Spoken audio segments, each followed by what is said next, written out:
আসসালামু আলাইকুম। এটা বান্দরবান জেলার চিম্বুক পাহাড় পর্যটন কেন্দ্র। আমরা রাস্তা বেয়ে মূল পর্যটন কেন্দ্র স্পটে যাচ্ছি।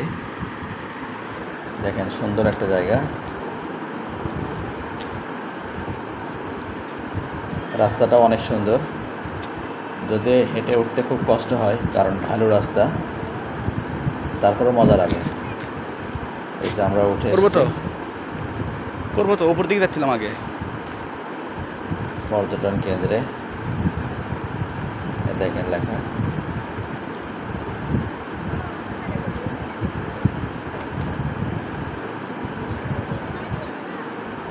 মেনাদা ডাকে নিয়ে আসলো। ভিউ পয়েন্ট, এটা পর্যটন কেন্দ্রের ভিউ পয়েন্ট। এখান থেকে পাহাড় দেখা যায়, সারি সারি পাহাড়, সুন্দর গাছে ভরপুর পাহাড়।